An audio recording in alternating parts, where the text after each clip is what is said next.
आप सभी को तृप्ति मिश्रा की ओर से सादर नमस्कार साथियों।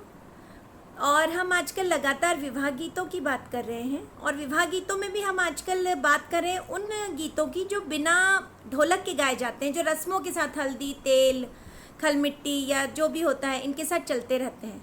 तो कल हमने माता पूजन के गीतों की बात की थी और आज खल मिट्टी जो एक रस्म होती है उसके हम गीत की बात करते हैं। और दूसरा, खल मिट्टी की थोड़ी रस्म को भी समझते हैं कि क्या है। होता ये है कि परिवार की सब स्त्रियां इकट्ठी होती हैं और खल मिट्टी के लिए सबसे पहले जो गणेश पूजन सबसे पहले जैसे किया जाता है, उसके बाद खल मिट्टी की जाती है। तो खल मिट्टी के लिए खल मतलब खोदने के लिए कुछ चीज़ लेकर वो लोग एक मैदान में जाती है और वहाँ से कुछ मिट्टी खोद के लाती है। सारी परंपराएं हमारी संस्कृति में ऐसी बनाई गई हैं कि हर किसी का कुछ ना कुछ महत्व रहे उसमें, और परिवार के सारे सदस्य किसी न किसी रस्म में मतलब उनकी ज़रूरत महसूस हो, तो सबको अपना जो है महत्व मिलता रहे। तो इसमें परिवार की जो मान्य स्त्रियां हैं, जैसे ननंद, बहन बेटियां, ये सारी प्रिफरेबली, आजकल तो अगर कम लोग हैं तो कोई भी सुहागिन स्त्रियां ले लेते हैं, बड़े बुजुर्ग ले लेते हैं। तो जो एक्चुअल है वो मैं आपको बता रही हूँ। फिर उसमें सारा सामान लेके खल मिट्टी का एक सूप होता है और सूप होने के बाद में 2-3 चीज़ें होती हैं इसमें। एक तो कुछ चीज़ें इकट्ठी की जाती हैं उस गणेश पूजन वाले स्थान पे, जहाँ पे आपका खलबत्ता होता है, आपका सिलबट होता है और एक मथनी होती है, एक चक्की होती है पीसने की।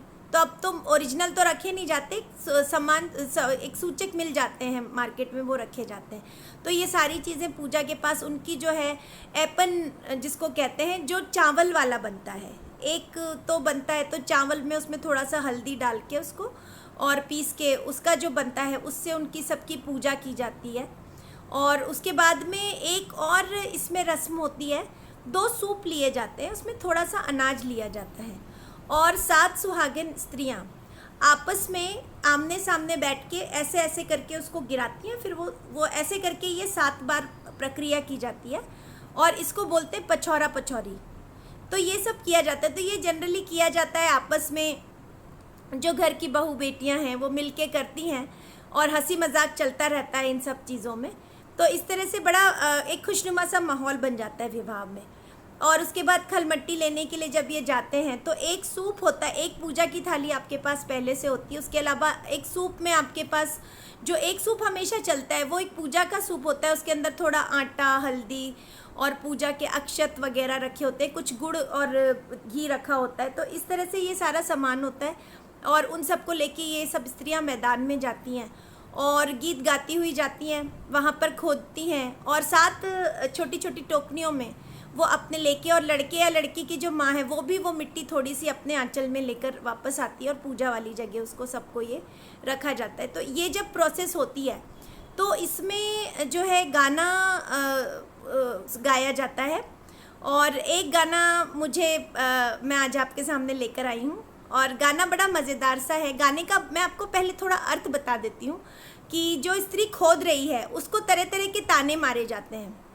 तो उसमें ये कि कामचोर स्त्री है, ये काम नहीं करना चाहती।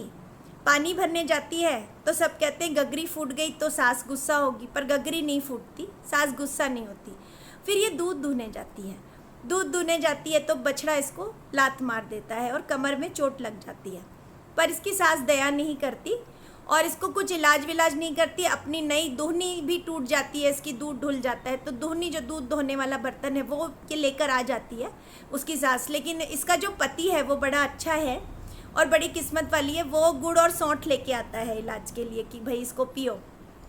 उसके बाद में फिर इसी तरह से सास ये सब नहीं सोचते हुए उसको कुछ चक्की, पुराने ज़माने में तो कुछ पिसौने के लिए पिसौना देती है। तो उसका पति लेकिन उसके लिए सेज लगा देता है, सोने के लिए बिस्तर लगा देता है। तो ये जो स्त्री है जिसको कह रहे हैं सारे कि बहुत कामचोर सी है, वो कहती है कि भाड़ में जाए, आग लगे ऐसे पीसने में, और मैं तो जा रही हूँ मेरी जो है लाख मोहरों की सेज में सोने के लिए। तो इस तरह का बड़ा मज़ेदार सा एक गीत जो स्त्री खोद रही होती है उसको सुनाते, क्योंकि जनरली ये स्त्रियां होती मान्य हैं, जो बहुत सम्मान की सूचक होती हैं परिवार के लिए, ननंद होती हैं, जेठानियाँ होती हैं, या जो है इस तरह से बड़ी बुजुर्ग होती है जिनको आप वैसे तो कुछ नहीं कह सकते। तो इन्हीं गीतों के माध्यम से इस तरह की चीज़ें कही जाती है। तो ये गाना अब मैं आपको शुरू करती हूँ। भले भय सगुना आज भय, इसका मतलब है कि आज घर में बहुत शगुन का दिन आया है, बहुत भला दिन आया है। तो इस तरह से गीत शुरू होता है। भले भय सगुना आज भले, भले भय सज आज भय, भले भय सगुना आज भले, पनिया भरने को धना गई रे, पनिया भरने को धना गई रे, भले भय बाएं काग बोले, भय भय बाएं काग बोले, भले भय सगुना आज भले, की सिर फूटे गागरी रे, की सिर फूटे गागरी रे, भले भय की घर सासुर सी आए, भले भर की घर सासुर सी आए, भले भय सगुना आज भले, ना सिर फूटी